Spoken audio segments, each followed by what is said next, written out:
righty. Well, thank you everybody for joining us today. So I think we'll go ahead and get started. Seems like the waiting room's emptied out. A lot of people are here. So hello everyone and welcome to Claudia Solórzano's Artist in Resident Talk. I'm Nathan Stanfield. I'm the studio manager at the American Museum of Ceramic Art in Southern California. AMOCA champions the art, history, creation, and technology of ceramics through exhibitions, collections, outreach, and studio programming. Today's Artist Talk focuses on the work of Claudia V. Solórzano, who is currently a short-term resident here at the AMOCA Studio. AMOCA's Artist in Resident program is established in 2012 as one of the few long-term fellowship opportunities for ceramic artists on the West Coast. Our residency program, which provides artists an opportunity to produce or develop a new body of work, is funded through the generous support from Julianne and David Armstrong, Laguna Clay, and the Wingate Foundation. The next call for residency applications will begin in January of 2024, so stay tuned. Today, Claudia will be sharing some of the work she's completed recently here at the studio and talk about her time as an artist in residence here as well. Now I'm excited to tell you a little bit about Claudia.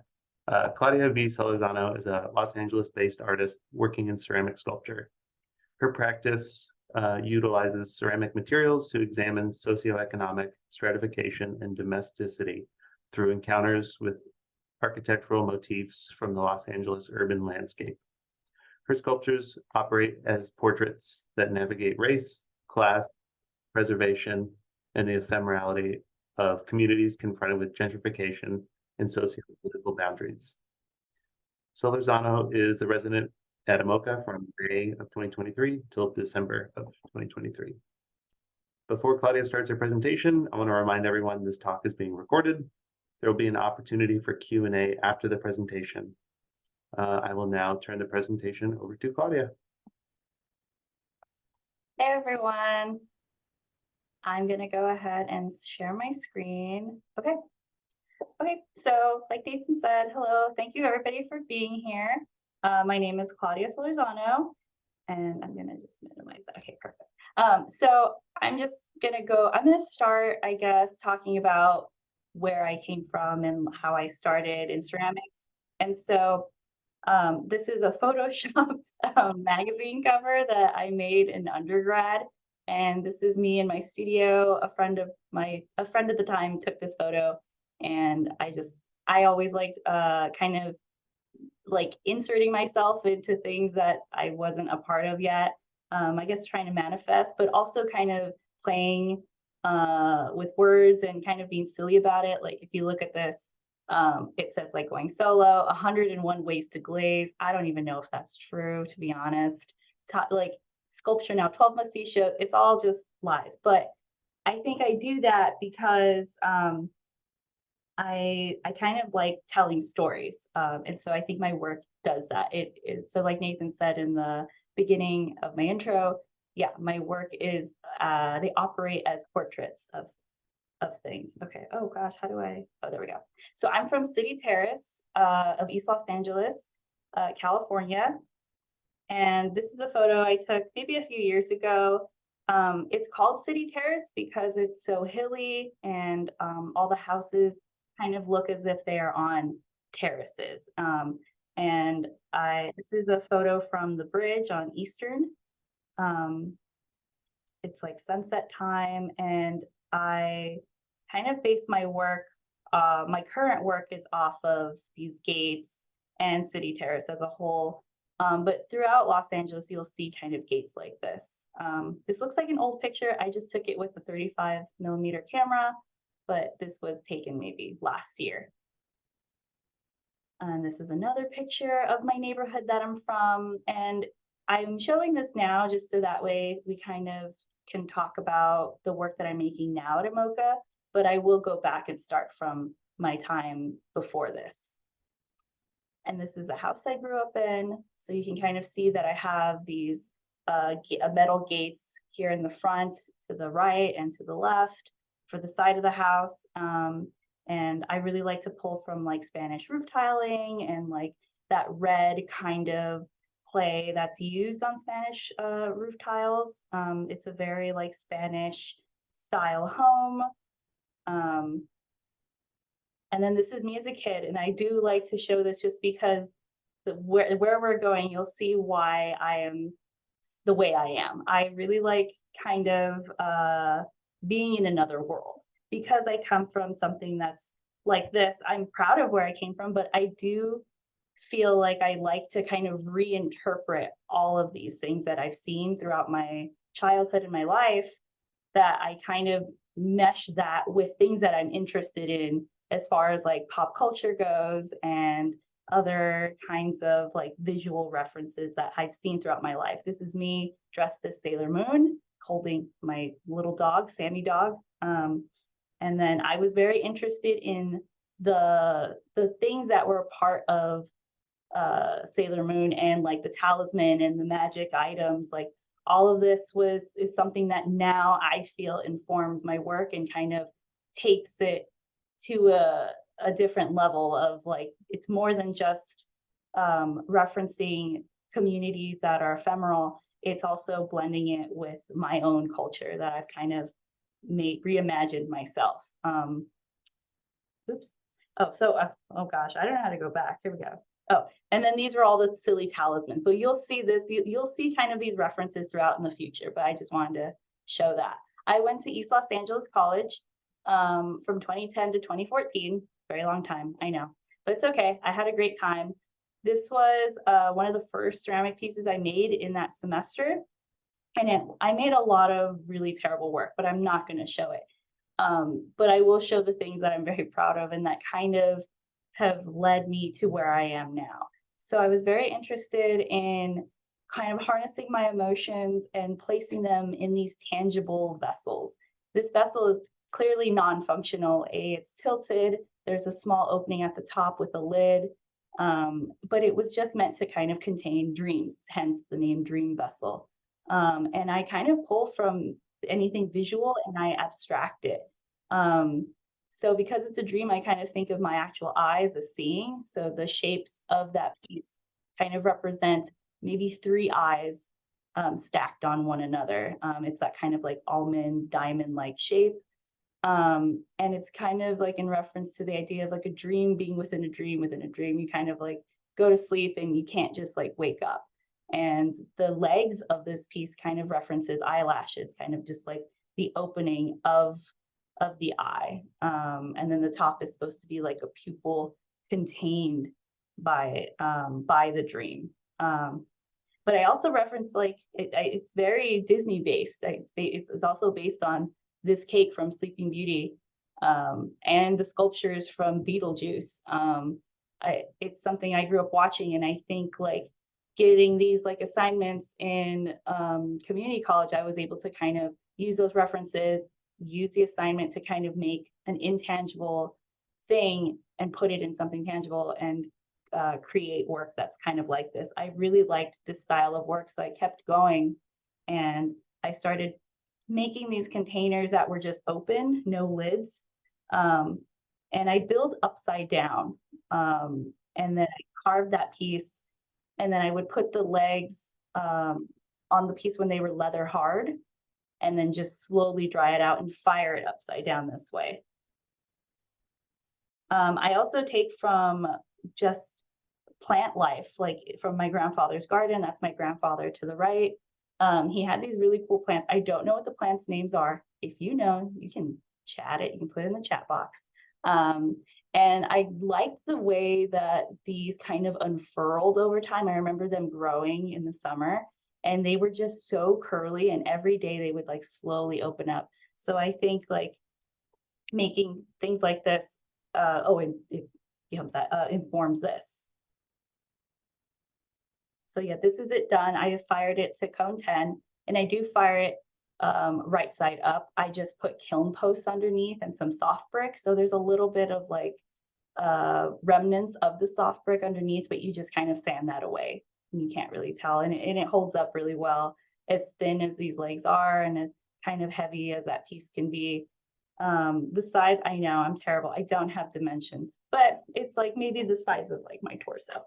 Oh man, you don't know how big I am. That's okay. You'll figure it out. This is the inside of that piece. I really wanted it to kind of look like juicy. And so I left it kind of with like some trimmings that I found in splash pans. And I put like some slip and I just kind of made it look a little bit like stucco. And I poured a bunch of like rutile on the tip. So, cause I knew that that material kind of just melts really well. And I thought it looked really amazing. I was also very interested in like seeing what I could melt in the kiln. So I put like, I think I put like a piece of like bottle, like of a root beer bottle or something. And I'm like, oh, that looks just like Coke. And I kind of like the juiciness of this. And playing with the fact that I'm like relating it to something organic. And like, I kind of felt like, oh, I'm creating like a new world, a new life. Like this is like a weird plant.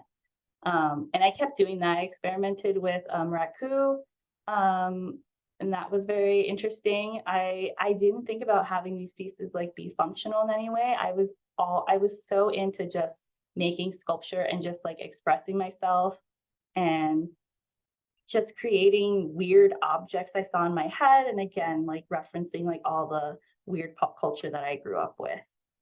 This piece was actually at AMOCA in 2013 for kilnopening.edu, I think is the show. And it was like the first piece that I ever sold. And you could sell work and make a living maybe. Like it was so exciting. I got a lot of like comments like saying like, oh, it looks like a Little Shop of Horrors. I've never seen that film, but I love the reference. I think I do also love working with clay and making these objects just to kind of see like how others interpret the work. I think it's a really good way to connect with other people and see where they're coming from and learn about them that way. But I actually am referencing the sandworm from Beetlejuice. That's kind of what this is based on. I love that movie. It's really shaped me. I guess I didn't talk about this, but I'll talk about it later. But in my upbringing, I lost my father very young. I lost him at 3 years old. And I think a part of me watching all these films and television about like otherworldly things, I guess it made me feel like, oh, maybe I can still talk to him or connect with him some way. And so I kind of create like putting these emotions, like maybe he's here, maybe he's watching, like this is like a gateway almost. I kind of see that being a way to kind of communicate with him in some weird, low spiritual way. This is another piece I made. It's like a pod. I had, again, I love alien-esque movie. That's another thing. It's like, this is like of another world, another universe, like what's out there. There's no questions of saying like what happens after we leave this earth, who knows? And I love making work like this because it just leaves that possibility open for me to be hopeful, I guess. After East Los Angeles College, I transferred to Cal State University, Long Beach. And I was still kind of working with like these textures and like, again, making like these vessels, but now I was throwing and I'm still not very good at throwing, actually. I don't think I am. I'm okay at it. But I was really interested in like what these glazes were doing and how I was reacting. I don't think it's supposed to do this. I don't know, but I liked it anyway. It was very weird, very dragon-like. This one too. I think this one I had made sauerkraut in the jar and then refired it. And I think like the salt that was in the sauerkraut somehow made it look like this because this was a twice fire. And so I've always been a little bit interested in just like what kind of firings can make work like this. And I wanted to try a little bit of everything. We're gonna jump. And I started working with the figure. I took a class with Ben Jackal, wonderful artist, wonderful maker. And the assignment was to make a bust, and this is kind of what I came up with. And I really liked being able to like manipulate that clay. And again, like referencing a mermaid, something like very otherworldly, something weird. And I kind of went with it. I took another class with Megan Smythe, and if you've seen her work, I probably should have had their work here, but you could look it up. Megan Smythe, she makes a lot of figurative work, and I wanted to kind of get a taste for what that was too. And then I moved on from that and I needed to try something different. I wanted to still find my own. So I started making these multiples of pieces and kind of tying them up and making like these porcelain blankets, kind of in reference to like to my youth. Like I call this like a baby blanket. And I wanted to kind of move away from the figurative work that I had been doing for a while and take a break from that. This is me with another porcelain blanket. I really like the translucency of the clay, and I was just trying to push the clay and see what it was able to do and what I could make with these multiple pieces. Like there was something really therapeutic about making it over and over again. I then got into just like textile work, like making that clay kind of fold and tear, and it became really representational of like something I had been going through. I'll just say I had been assaulted, and so I kind of didn't really want to talk about the assault, so I kind of hid that behind things that were sugar coated and like candy. And so that's where this work kind of comes from. And again, I'm making multiples. I'm in the studio stamping over and over. I'm making vessels like this and tearing them ever so slightly. It was English porcelain that I was working with. And so in the kiln at high heat, they would kind of like warp and crack on their own. And I really liked that the clay just kind of did that by itself. For my senior show, I did base it on the assault and just like that whole event that had happened. And again, I'm kind of hiding behind what happened to me by just making all of these sweet things, like just trying to hide it. So that's my kitchen table. I had crocheted a skin for it that took forever to do, and I was kind of getting into fiber work. You can kind of see to the left those curtains I dyed. It's silk. I made it multiples to kind of do a window, and I was trying to create like this domestic space that was like safe for me to express myself and to be cushioned.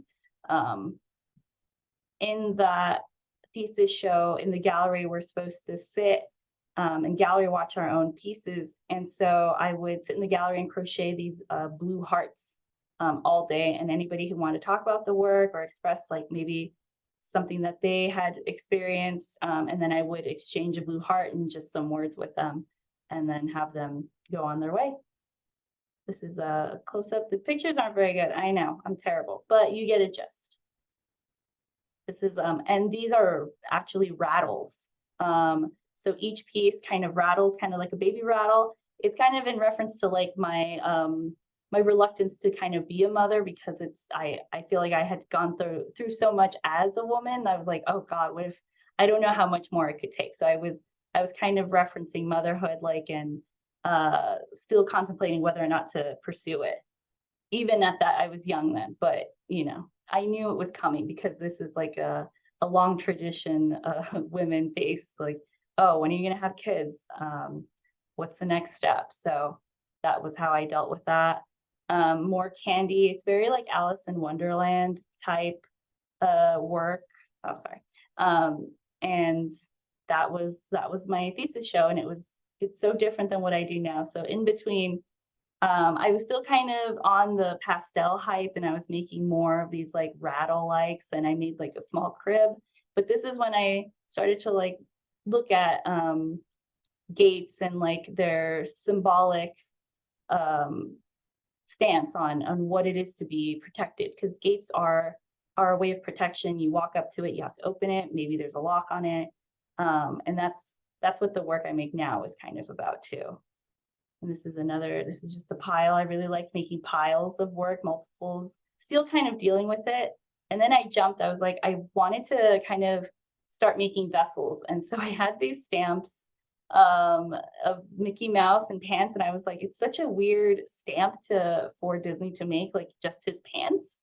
So I kind of went with that, and it's really like phallic kind of looking. And I'm kind of, you know, just doing a classical shape, like with the shoulder and a long neck, but making it kind of strange and weird. This one's more like I just wanted to know how tall I could get my vases to be with like such a they're very, very thin pieces of clay, both of these.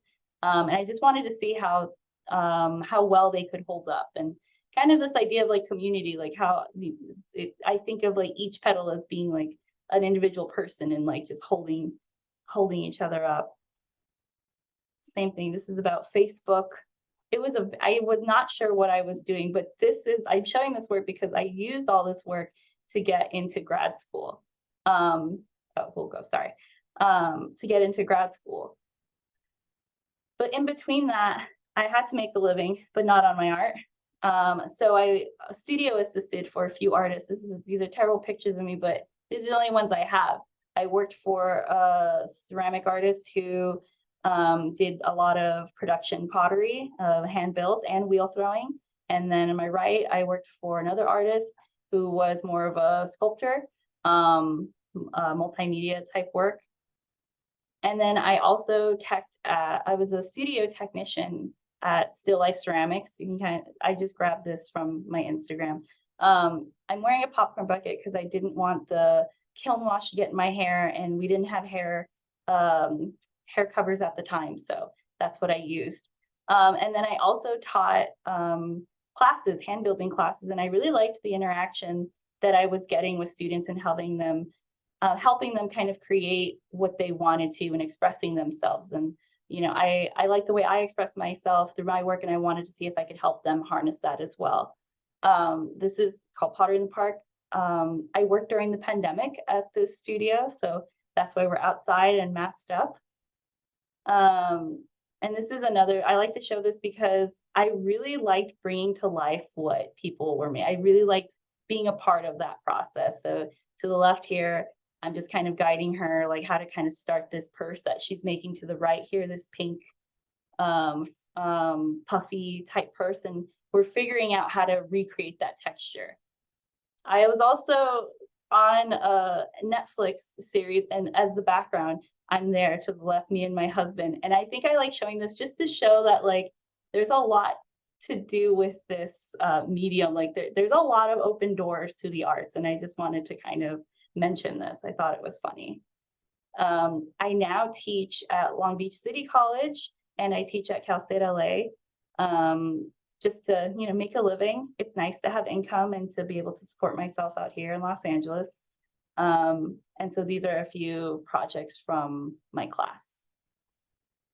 I went to Claremont Graduate University for 2 years, and luckily I got to go with my husband. That's my husband, George, to the right. That's our cohort behind us.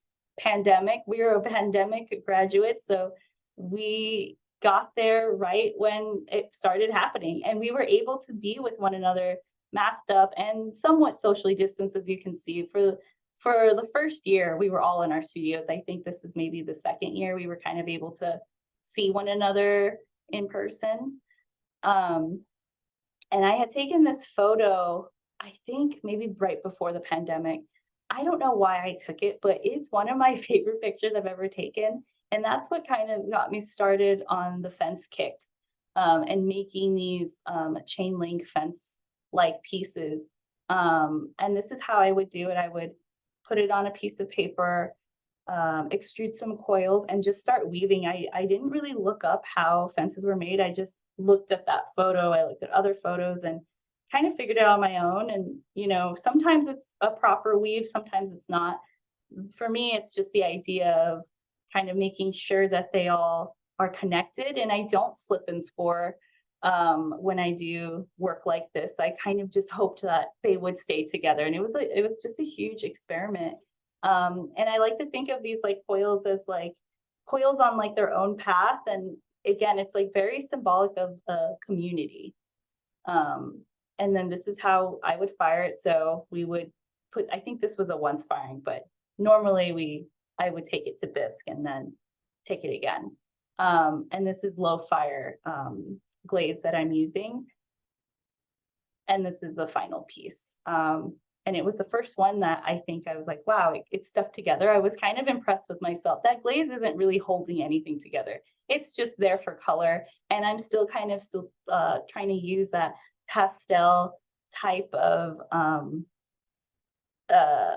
like palette. And I don't know, it stuck with me for a while. these are some more like small studies of chain link fences using different like extruder shapes. And I was using these tools to kind of reference like masculinity, or at least what, you know, what I was taught what masculinity was like tools, and kind of mixing it up with like the color pink and like tool, like the fabric and like frilly chiffon ribbons. And I kind of, in these two, I kind of reference the Blue Boy and Pinky paintings. That's what these are named. And again, like you can kind of see, she has the ribbons and he has like the ribbons kind of on his feet.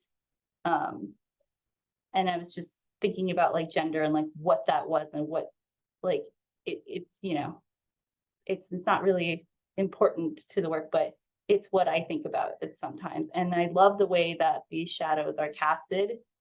And so I kept kind of returning to the fence because it was just so symbolic of so many things.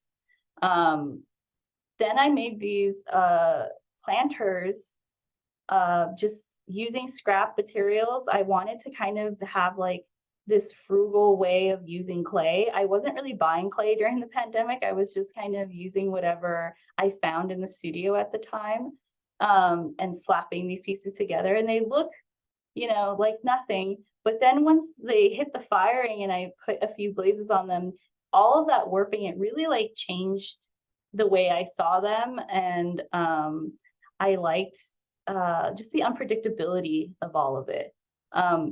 So let's see, I presented a few like maybe on an ironing board and just referencing like domesticity. I was doing that because it was a pandemic and I just felt like I was always home. It's kind of like all I saw was like the inside of my house, the inside of my studio.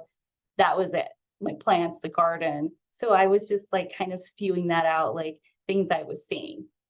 I used like actual laundry baskets as pedestals. This is my husband's idea, very good idea. And I was kind of weaving like mother's tongue plants into like the windows that I was creating. And then you can see my fence in the back. And this is me with that work. I just like to show it because this is kind of like, that was the end of the first semester of pandemic grad school. Like it was crazy, but we did it. Let's see, oh gosh, okay. This is my dog, Benjamin. He passed, oh gosh, I don't remember, I'm terrible. I try not to remember because I miss him so much. But this is, that gate is so like symbolic of security, because if that gate was open, he'd be out. Or the other, I have another dog, like she would be out too. So I think I just wanted to kind of recreate this idea of protection again. And I did it in separate pieces because we had very limited access at the time to the kiln sizes that we were using. We'd have to walk our work over to Script Studio, which is across the street from Claremont, from CGU. And I would again build on paper. And some of these were kind of slip and scored, but everything was mostly like just pinched together, and I would just cross my fingers and hope that it would stay. I think I did that because I was so heavily like into making work so properly in the past, and like really slipping and scoring, really sculpting and covering my clay, that I think in grad school I was like, gosh, I'm in school, like I'm gonna just do whatever and see what happens, see how it looks. And I ended up really liking the result. I liked how it just kind of looked like a drawing. And again, I'm using recycled clay, so you can kind of see there's like white streaks in that clay. That's just because there was probably some white clay mixed up in there when I extruded. And I liked it. I liked little happy accents, happy accidents and accents like this. And then again, here I went on my Photoshop kick. I would kind of insert my work, hoping like, oh, maybe one day it'll be in a magazine. I don't know what magazine this is, but you know, easy on the go COVID party recipes, 5 styles to show your work. Oh, that you're woke as fuck. It's all silly. But I just like mentioning this. I did another one like this too. Better homes. These are really ugly ceramics, honestly, but I don't know. I like living in another world sometimes. I started to kind of make work. I was trying to make work that was like back to like utilitarian and like pottery, you know, like thinking about the vessel. But what I did was I ended up cutting holes in it because I wanted to have that home or like church-like feel, thinking about like arches and niches. You can kind of see the swirls on top of this piece here, referencing like wrought iron fencing. And then I actually put chain link fencing with a little ceramic block there. And it's in reference to this photo that I had taken. And then I got kind of looser. I still wanted to reference a home, but maybe turn it more into a vessel. So I just did some patchy work, and I started working with more like chain link and different types of window bars. And it looks kind of like Halloween pumpkin carving, but it was something I wanted to explore. And this was the other piece that I had made. Still experimenting with like glazes. I started to move away from glazes a little bit because I ended up loving just the rawness of the clay, and it kind of just showing how like dark it could get. This was, I think, a recycled clay, but it had a lot of clay body called obsidian, and it just has a lot of iron in it that looks kind of metal. And I think it went well with the work to use this kind of clay since I was referencing metal. Sometimes they're fail, so they break. This broke. I think it broke on the way in the kiln, but I fired it anyway, slapped a little glaze, added chain, and I just kind of made this mess of a piece. And I used scrap materials from other projects. I think this was from the coil built vessel, so the rest of the coils that I had, I just made bigger chain link fence studies, but abstracted them. I call these siblings because they were made together. And then again, photoshopping myself in Hauser and Wirth, because why not? I posted this and some people believed it and I felt really bad, but I told them very quickly, like, oh gosh, no, it's fake. Can't you tell? But I guess on a cell phone, it looks a little legit. That work was then showed at UCLA.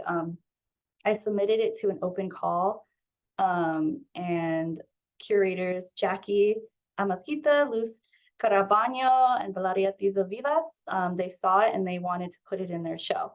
And this is them, and I like showing them because it was what kind of showing in that gallery space is how I got other shows. I started to get noticed, and it's because of these three, so I have to thank them. So thank you.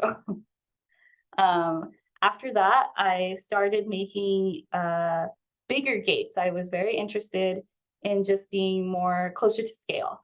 And yeah, I was basing it off of gates like these.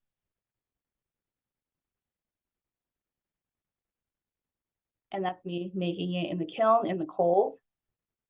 That's me pushing it. I think AMOCA took this photo. And this is what it would look like when I was fully like when I made enough and I was like, okay, let's load it. I wasn't even full all the way. I was just like strapped on time. I was making this for my thesis show. And this is how I would have to take each one and walk it across the street all the way back to my studio because this was all done at Scripps. I was in a show, a Claremont show called Control Burn. And my husband here is helping me. I wanted to suspend some of these gates from the ceiling. Crazy. Don't really recommend it, but I did it. This is what they looked like. I like to use market ads in my piece. And then I would, then I would just like kind of float them just ever so slightly off the ground. I wanted them to like be kind of like people portraiture, like act as portraiture. And then this is a mirror I found, and I just really, I don't know why I wanted this mirror in the show so bad. I guess I liked the way it reflected my pieces and then all of the rest of the group show. But we'll get into more of that mirror kind of work later. But I think it also like functions as like a portal. And again, it's relating to like another world, another dimension. This was the show Aquí at the Mistake Room. they asked me to show those gates and those planters in this show. And this is how they displayed them. They were very nervous to do it the way I did. I don't blame them. So I'm not like upset that they decided to hang them this way. I'm not crazy about it, I will be honest, but I understand. It is very scary to kind of hang ceramic from a ceiling, and they're not too heavy, but they're heavy enough that it might break and make a mess. And these were my planters that they had, and they curated the show with many amazing artists. And then this is another show that I felt like, okay, I like the way people are reacting. They seemed really happy. A lot of these pieces sold. I think one of the or two of the planters also sold, and that was really nice. And there was something about that's like people liked it that much that they wanted to buy it. Like that's crazy to me. And it kind of fueled me, on top of it being like emotionally therapeutic for me to be doing this line of work. It was nice to have people's interaction. That's me with my pieces. It's COVID, and I got married the following day.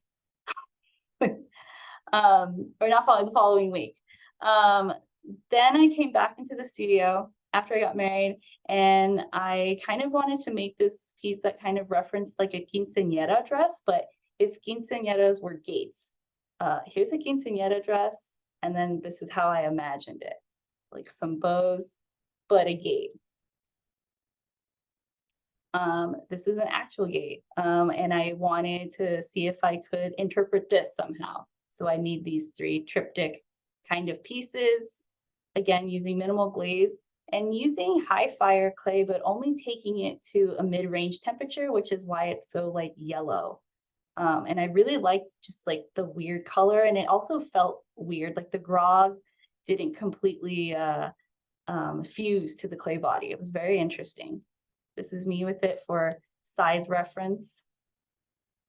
And then I liked to kind of reimagine or reinterpret the work that I had. And I somehow just put this together, and I really liked the display of it. I did kind of think of like very like angel kind of devil thing. And I don't know why, but it made me think of Little Nas. I don't know why, but this is what came in. It kind of fits perfectly. I didn't even realize that, but I did love this music video. I thought it was amazing, but that's where this comes from too.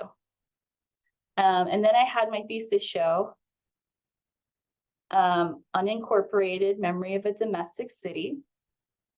And I hung all these gates again from the same, but not with fishing line. I didn't mention that I did it with fishing line the first time.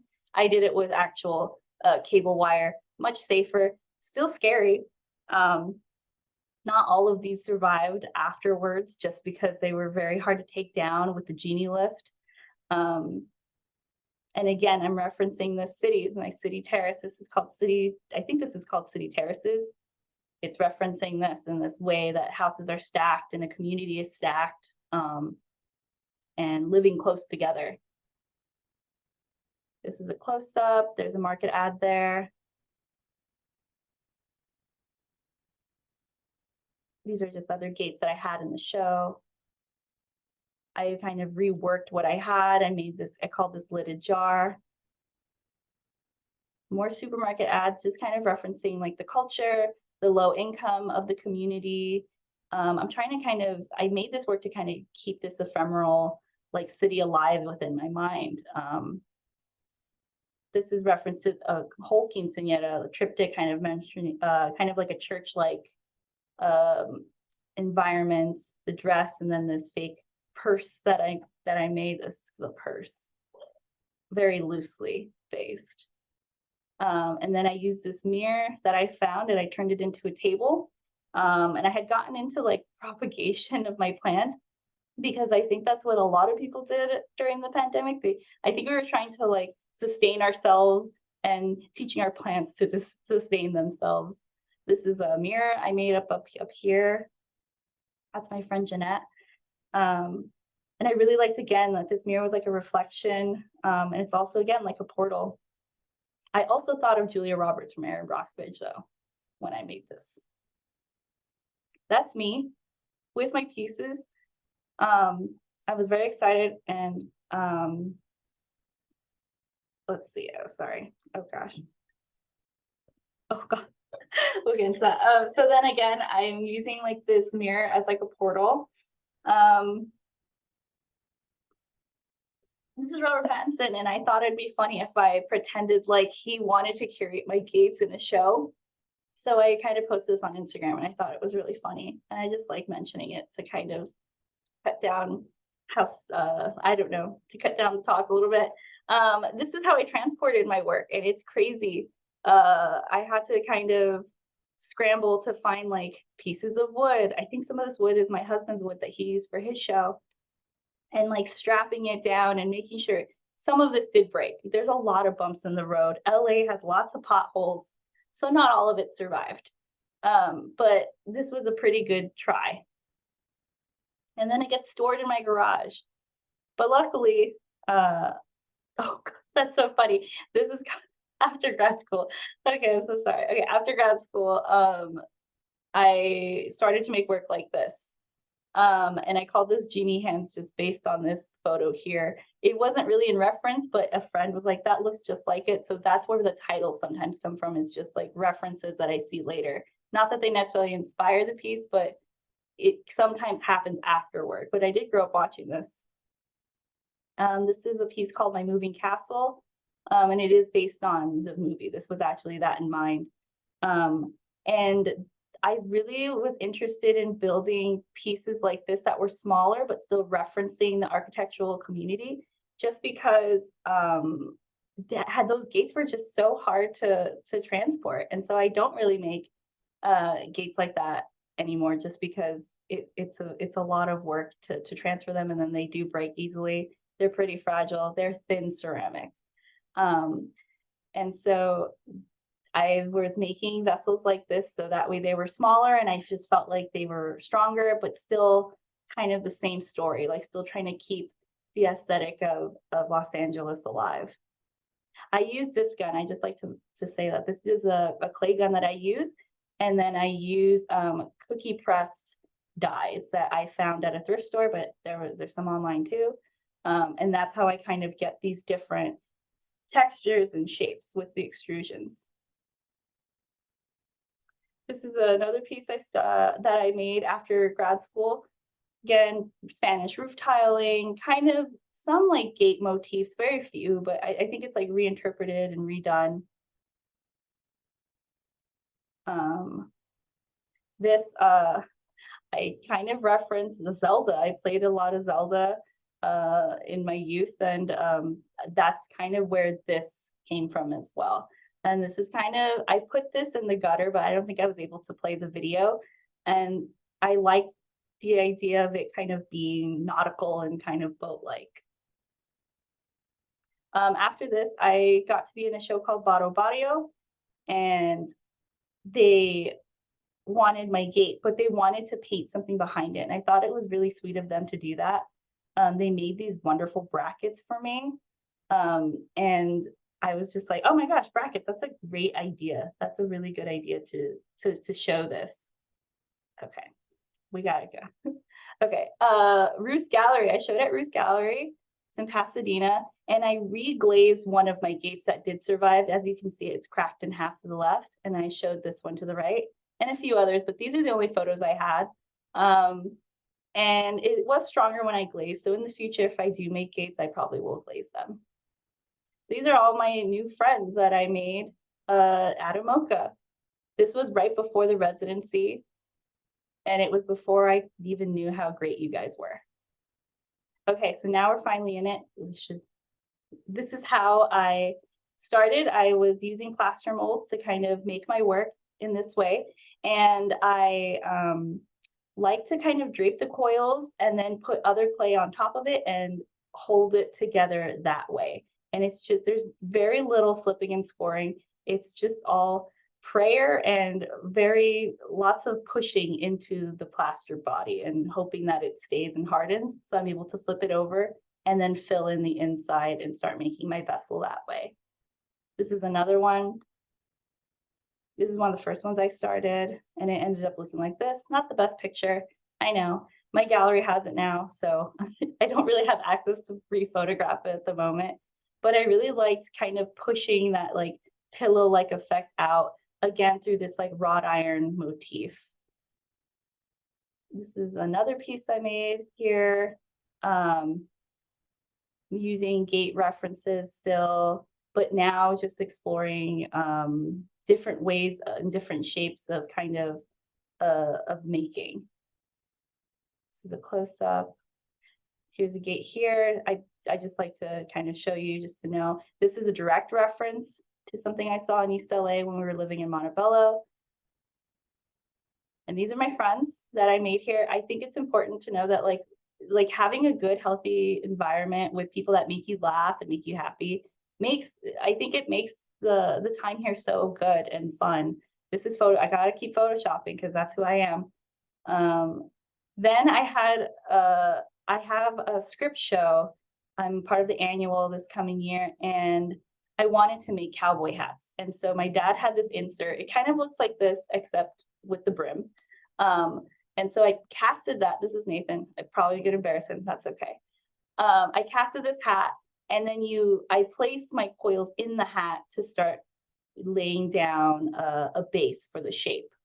And then I'll insert more coils to solidify that shape, and again, just pinching and smushing down that clay, hoping that it all stays together. And then when it's dry enough, then I can pop it out. And I've made 3 cowboy hats here, all referencing like gates that I've seen, the openness, and there's that like underlayer of like what it means like to wear a gate on your head. Like it's not really protecting anybody from the sun. You can see right through it. It's a little bit silly. These hats are called the 3 most uncomfortable sombreros. How fitting, because they are really uncomfortable. I did put it on my head and it hurt a lot. I'm also channeling Woody here. And then I made more hats like this. This is Alex from the studio, very good friend. She tried on my hat and agreed, yeah, it's pretty heavy. Then we went to the Huntington Library, and Natalia saw this really cool gate. Well, not a gate, it's an iron grill. And she was like, we should collaborate. So she ended up sketching out this style of gate here, and I recreated it in clay. And then she went ahead and kind of inserted the way she would make her art. So we collaborated that way. This is her work for reference, and you put me and her together and you get this. Yes, I'm surprised it survived too, especially on a thin slab. I still have to go back in and luster the faces the way that she does. And she says that these 4 represent me, her, Brianna, and Nathan, and you can figure out who is who. This is just an extra piece I made from that clay, because the way I make is I kind of extrude a bunch of coils and then I make them as I go. And so I had a little bit left over, and this is what I make. It was in reference to Mario Kart, honestly, this gate that I saw when I was playing one day. And so I kind of recreated the silliness, but then I put a Mickey Mouse hand to just like kind of confuse myself even more. That's the gate up closer, but it's very shoddy. It's hard to find pictures like that on the internet. And then Brianna, I had to collaborate with Brianna. This is the only picture I could find of her. I'm sorry. This is what Brianna's work looks like. And together we made these 2 pieces. So I'm in the center, and it's my style of making. And then she's on the outer sides. These are Brianna's grandparents. I hope it's okay to use these. I really like the interaction. They were in disbelief that that was actually clay. And it's that kind of reaction that I'm very excited about. And what makes me excited to make work like this is like people's reaction. I got to be in a solo show, or not, a duo show with my friend Courtney at Wedge Gallery. Let's see. These are some photos that the gallery took. And my friend Courtney, she does all of the white coil built pots. And I really like the way we just both work. We're both also world builders. Like she's recreating like landscapes. I'm recreating landscapes, but in different ways. So it was a nice harmony. Our show was called Bygone, in reference to like a bygone era. We like to think of our work being like, oh, it's lived like many lives. Okay, and then again. Salt firing. I did a lot of salt firing here with Nathan. Thank you, Nathan. That's Nathan's eyes in the salt firing hole. That's where you throw the salt in. I couldn't do it. I was too scared. He'll tell you. I am kind of scared of fire. I also wear a lot of shorts. So I was just like, oh no, I don't want my legs to catch on fire. And I think it's a very interesting way of firing. It's also very lazy of me to not glaze my work, but it does such wonderful things to the pieces. Like this. This is a nest. It's a bowl. It's more of like I didn't show the other side, but I really liked weaving clay. Again, kind of like chain link fence, thinking about people like weaving into each other as our lives interconnect. This, I think of the Eye of Sauron. I call this the Watcher. It's very like Watcher like. I do think of that as an eye. So that's kind of where that came from. I made this piece not in reference to her, but it does look like that. I did see her, but I did have the idea of a queen in mind making this piece. So it is called Wingless Queen. It did have wings, but in the salt firing, I learned the hard way that if it's too thin, it kind of just breaks off, and it wasn't very successful, but I think it still looks beautiful. It also references my Polly Pocket, who is like a little princess who lives in there. I really like the way that the clay kind of tears and warps. I think it's a good reference to like houses and the way they kind of move over time, especially in this heat, especially with earthquakes. Like you'll see like cracks in your wall and ceiling, but I think it's kind of beautiful. I think it like ages the piece and ages your home. And it references like living like past lives. This is the inside. I just like the idea of like kind of making quickly and building fast and kind of trying to get all these vessels out of my head and out of my body as quickly as I can. This is how I start. Usually I'll use some kind of a mold. Sometimes I build it upside down this way, and then I'll build a base for it and I'll put it on top. This is my current piece that I was working on. I need to fire it. That's Paige O'Toole's kitten for size reference.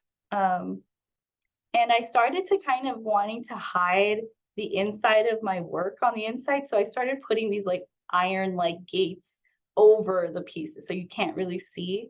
And as a way to kind of like cage in maybe my poor work on the inside. It's not that bad, but it's just not it's not the interesting part for me. So I try to hide that and conceal it by putting things that do interest me.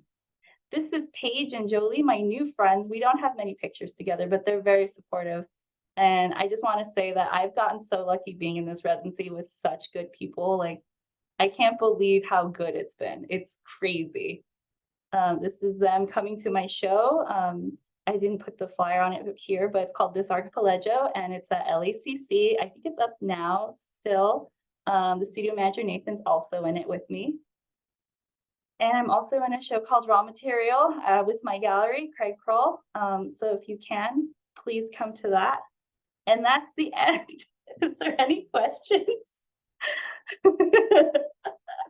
I can also go back if you need me to. Okay, that's it. I'm going to stop sharing. Nice. Thank you so much, Claudia. That was fantastic. So I think we did run almost about an hour. So all good. I mean, totally fine. I don't know if we have any time for questions. Thank you all though for coming and joining us today. And yeah, thank you, Claudia. That was great. Yeah, okay, cool. That's fine with me.